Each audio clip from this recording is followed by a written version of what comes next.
How would it feel to have a thriving fitness business and have the freedom to enjoy life at the fullest? Well, that is exactly what the Trainer Revenue Multiplier show is going to give you. My name is Mathew Park. This is Jaime Filer. Hey guys. And we are here to serve.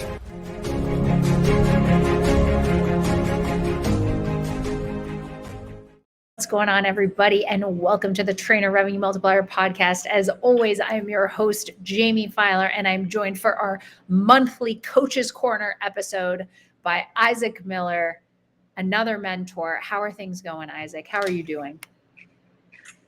God is good. I'm feeling blessed. I'm excited, and I'm excited to be here on this show with you, Jaime, my sister from another mister. We're about to dive in and explain some absolute gold going on with people in TRM, in the real world, putting in the work, and it's showing. So I'm excited for this. Totally. Well, what I love about this episode, and obviously having you on Coach's Corner for this episode, Isaac, is TRM is now no longer the foremost kind of business mentorship just for online coaches because of how much you've grown Prolific PT as a brick and mortar, but also guys like Jace Lopez and Nick Langer on our leaders roster. We're really stepping into the hybrid space and going back to the personal training roots of in-person training. So I'm honestly probably going to rely as much on you for this Coach's Corner as you will be asking me about this particular client. So without further ado, sir, let's dive in. Yeah, absolutely. And shout out to all of our in-person coaches and brick and mortar owners. Shout out to obviously Jace and Nick and Amanda for being amazing leaders who understand, what it's like to grow a brick and mortar. Yep. All of them have put just as much leadership and wisdom into this as, I have as a brick and mortar and you have as a mentor. So I'm excited. Let's dive in. This mentee, this member, when she first came to TRM, and I know you've been working with her, where was she at when she was first starting? I mean, other than overwhelmed, stressed out, working 1 million hours a week. Is that what you're asking me? That is part of it. Yeah. So she was doing, I would say, between 5 and 7K, which really isn't bad. So she has one of the only, I believe it is the only women's only gym in Fort Worth, Texas, which is really freaking impressive. So she has both a membership base, but also personal training in her gym.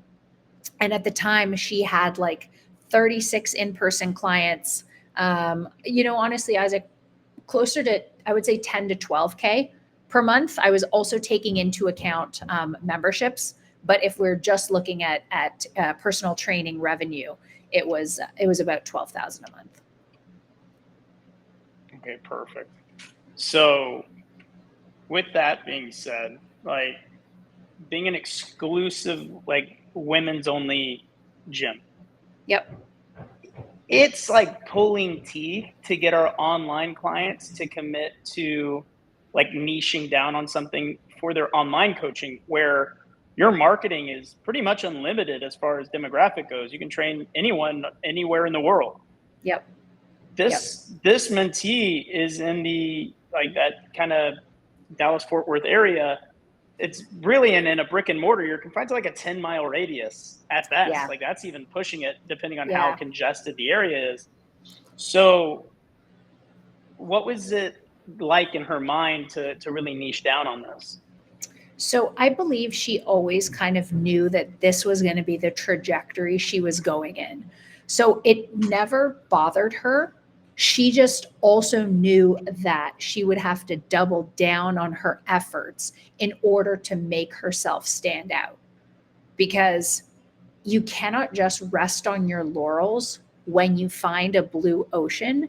You really have to say to yourself, man, how do I make it such a blue ocean that like no one would ever want to go anywhere else? I love that. You brought up making it a blue ocean. Yeah. Now, for those who don't understand the reference, you have like the red ocean, blue ocean, right? The red ocean is Correct. like super congested, a lot of Saturated. competition, but you can find a blue ocean in that red ocean. Yep. So whenever she decided, hey, this is going to be a women's only gym, essentially she found that blue ocean within the red waters, and ended up being that fresh water that brought her a lot. So what was marketing like in that aspect to help her build up her business and her clientele? So this is another one of those times, Isaac, where I was like, man, I wish I had a better answer for you. She gets so many walk-ins that just see her on the street, like that just see her gym on the street, but also referrals. Because like any, and I say minority, but I'm not saying in a bad way, like women minority, right? So any minority that kind of finds a safe space, especially in the gym or in the fitness industry rather, because often, women are nervous to be judged, or women don't want to be treated like a piece of meat by men. Like sometimes women just feel safer in women's only gyms. So when a woman finds a safe space in a women's only gym, they are likely to tell their best friend, their mother-in-law, their sister, their whomever, hey, like I found a place where we can work out, where people like us can work out. So the truth is, she hasn't done a ton of marketing, but the marketing is how she's created a safe space for her people. I love that, because it brings in a level of, we talk about the riches are in the niche, right? The niche really brings out the best in your marketing and in your efforts. And those referrals oftentimes are more dialed in and consistent when you're niche down. Totally. And I mean, with you, the LGBTQ community dealing with anxiety and overwhelm, that is a niche where you give them a safe space.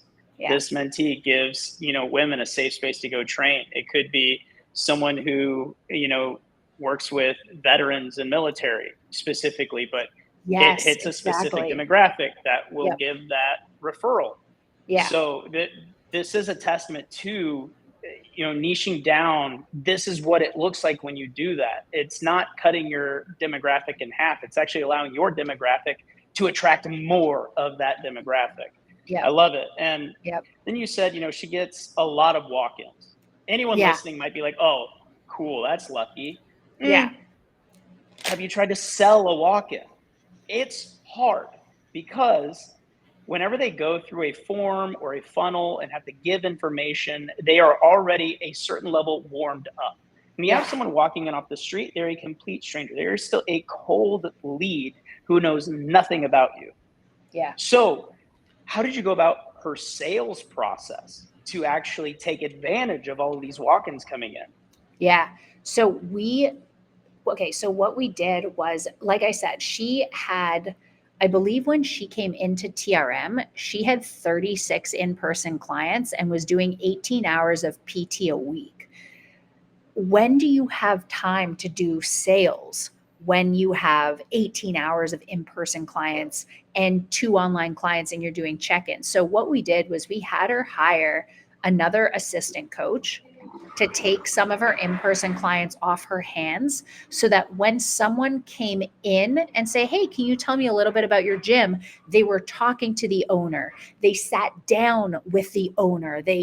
She's like, right, like the owner, the operator, the CEO, she's the head honcho there. So they were meeting. It's like walking into a Hilton and meeting Mr. Hilton himself. So she would be the one giving the tours. That. Right. Yeah. So that essentially created a lot of buy-in.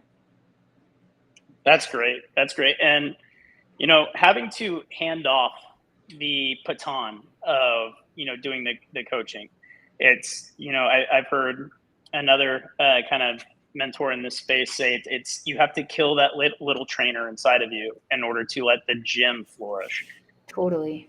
Was that hard for her to do? Yeah. Oh, sure. And it's still hard.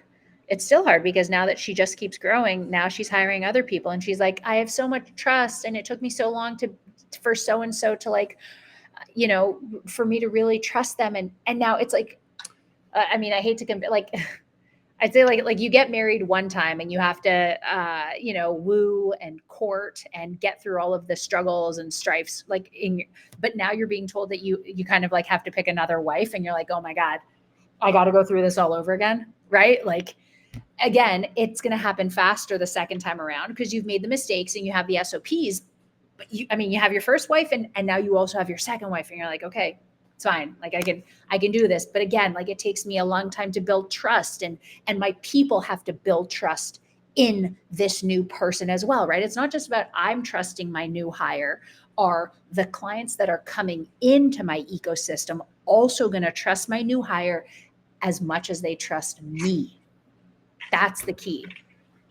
Yeah, I love it. So if you're listening, you need a polyamorous relationship with your training staff in order to make this work. So no, to put this into good perspective here, because you bring up a lot of amazing points. It's really hard to step away from being the trainer and into being the business owner.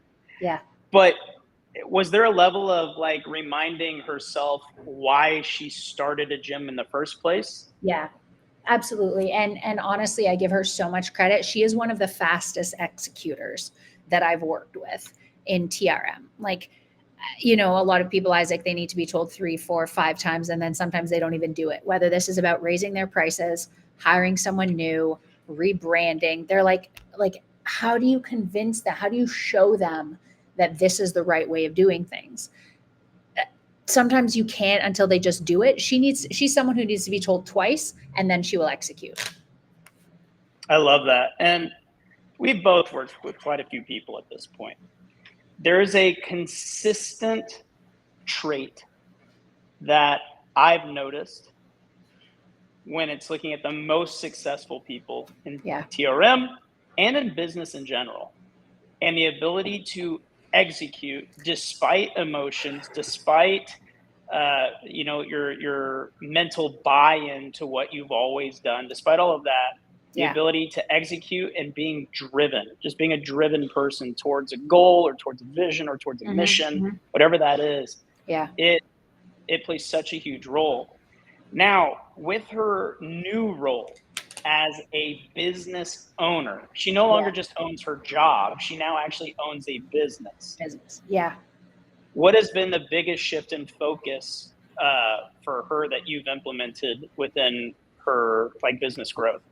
So 2 things. The first one is increasing her prices, because I think right off the bat, as soon as you increase their price, there's like an inherent, honestly, increase in self-esteem, increase in self-worth, right? As soon as you charge more, and then as soon as that first person pays that new price, you're like, number 1, I should have done this earlier. But number 2, hey, maybe I'm worth what I'm charging. Maybe I'm worth even more than I'm charging, right? Like now that one person has already paid it, maybe I could increase by another 49.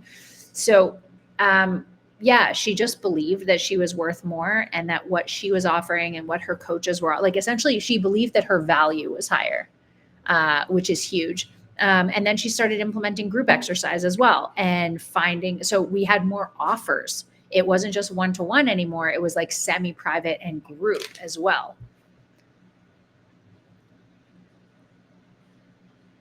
Love that. Implemented so started diversifying the membership options. Yes. Yep. Perfect. And what would you say is since she raised her price, that also is a huge scary, that's almost as scary as hiring, a new coach. Is now I hired a new coach. Now I need to raise the price on what they pay for this coach that's not me. Oh no. Yeah. What happened with retention when she raised price? Nothing, Isaac. It stayed the same. I think she had one person, or we sent out a letter to all current clients, and I think 2 people said, hey, this is a little much. And of those 2 people, 1 dropped off, and then the other, we put on a payment plan. So we halved the amount, but doubled the length of time they were paying. Does that make sense? Yeah. Yes. So essentially, she had less than a 10% attrition from Oh, raising yeah. rates. Yes. Like beams of light shining down. The angels are all singing hallelujah. Like it is amazing. Yeah. Guess what, listeners? This is not an anomaly. Yeah. If you give a good service and a good product to people who want it, they will pay more for it. Yeah. Like that is, it's something that we have to coax everyone into believing, but across the board, it's been true.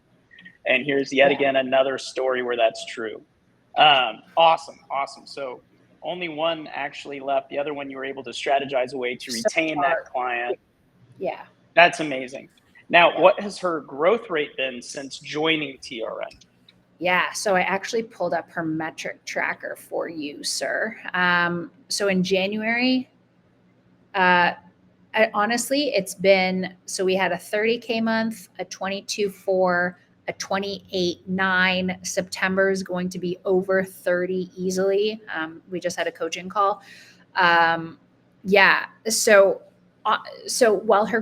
while it doesn't sound like her growth is a lot, because like, wow, she had a 30K month and then she went down to 22 and then up to 28. Again, let's think about how much time she got back in her day by making all of these hires. Let's look at the fact that she increased her rates. Let's look at the fact that she still hasn't had to market or pay for advertising. Like I see all of this as a win, even if we've not 10x'd her income. And essentially you did. You improved her, what we would call a net owner benefit.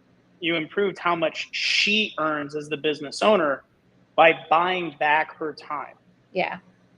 Yeah. So I think that's huge, because notice, like, whenever you hired, that dip in income happened. Yep.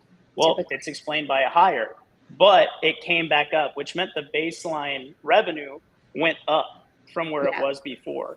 We got her net owner benefit back to where it was before, but working a minimal amount of the time in the business as she was. Yeah.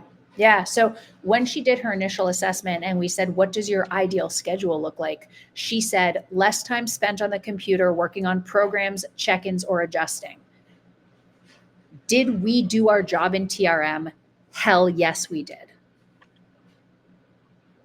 I love that. Yeah. That is awesome. And what's great is, like, she's still early on in this process. Yeah. Like, still very early on. So the fact that we've been able to get her back to the baseline net owner benefit while having bought back hours and hours and hours of her time, this is where business gets fun. This is where you get to strategize with her on ways to really scale and grow, and she's not held back by, like, oh, but I have to be back on the gym floor by 8:15 because I have this group starting. Like, nope, you got coaches doing that. This is the fun part. This is where we get to do some things. So what are some strategies that you're looking to implement over the next few months to really push this growth?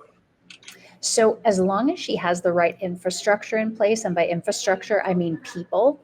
So making sure that her assistant coaches feel good about where they're at with their client rosters. The next change we would implement is actually start marketing, like putting energy and intention into her social media presence so that she gets more online clients. And then also maybe maximizing Facebook, Google search words for in-person clientele. Love that. So when looking at the distinction between brick and mortar and online, this is me personally, so please correct me if you have a different take. My personal belief is that, yes, a lot of marketing can happen. A lot of lead acquisition can happen from just organic, social media content and outreach. Yeah. But I have noticed a distinct difference in client acquisition from paid marketing for a brick and mortar versus paid marketing for an online. Would you agree with that, where a brick and mortar, you can get a lot more potential from a Facebook or Google ad than you would an online coach? I do, because I think just the ability to target is a lot. The ability to target your ads through geolocating is a lot more prevalent. I don't know another popular, easy. Mhm. I don't, one of those. Yeah. It's just easier to, and again, you don't have to worry about, I mean, other than like women who live in Fort Worth, what other specifics are we looking for? Yeah. I love that. Awesome. So to kind of start to round this out, we've been able to see her start with this exclusive, women's only gym. She started with about like 36 clients and had some normal gym members in there. Mhm. She did that by making a blue ocean within the Red Sea and understanding, there's a lot of gym competition, but where's that blue ocean that's not being served? And she gets a lot of walk-ins and referrals, but that referrals is because of the niche and the service that she delivers. The walk-ins convert because the sales process, now she's off-boarded her Mhm. in-person, like doing the classes. She can do the sales and be Yep. that face. She's really had to step into being the business owner, hiring, instead of just owning her job. She now owns a business that provides jobs for others, creates Isn't that economies insane? for other families. And she's a fast executor. She increased her prices. She implemented new offers. And she's now at a point where she can fully dedicate to scaling and growth. That's it. All that said, what do you project her business to look like 6 months from now? Oof. I'm going to say easily 40K months in 6 months from now. And I can see her having a team of, I'm going to say 3 to 4 in-person coaches, with her not taking on more than 5 to 10. And then also, depending on volume between online and volume of leads, specifically between online and in person, perhaps even hiring a closer. And again, whether that's a closer that works for her online or someone else in the sales department of her gym. Someone to help with sales support. I love that. Going to 40K. Let's Yeah. see it happen. I'm excited. I'm excited to see her growth. She's grown so much just in the short time she's been in TRM. Every time she gets on a call, her face lights up, and it's a new win that she's, uncovering and sharing with us. So I'm excited. Jaime, this is awesome. If you could give one piece of advice for those brick and mortar or studio trainers trying to scale, and they seem lost, they seem overwhelmed, they seem overworked, and they don't know what to do or where to turn, what is that one golden ticket that you would punch for them? What a lob to just hire TRM, Isaac. Yeah, there we go. I honestly, start with one thing. I mean, Isaac just summed up like 5 things she did, and you're like, cool, great, sounds like a lot. Pick one. Either hire an assistant coach to free yourself up for sales calls, or hire a salesperson to free yourself up to market, or increase your prices. That's it. Start with something. Perfect. Takes action. That's it. Amazing. All right. Isaac, thank you, Jaime. Thank you for your time, guys. Thank you so much for listening. We appreciate you being a listener every single week. Make sure you like, share, subscribe, rate this podcast, put it on your social media so that we can keep delivering value week after week. And if there's anything else we can do for you, Isaac, where can people find you? Yeah, my Instagram is @theprolificprofessor, or you can just email me at isaac@trainerrevenuemultiplier.com. If you have any questions on TRM at all, reach out. Don't hesitate. I would love to answer any of your questions, and even hop on a free strategy call with you and go over what your business looks like and what we can do to help you scale and grow and get out of the hamster wheel of just, feeling like you're drowning in your business. It doesn't deserve to be. Don't own your job. Own a business that creates jobs for others. Snaps. Isaac, thank you for your time, energy, and attention. Appreciate you so much. And guys, we will talk to you next episode.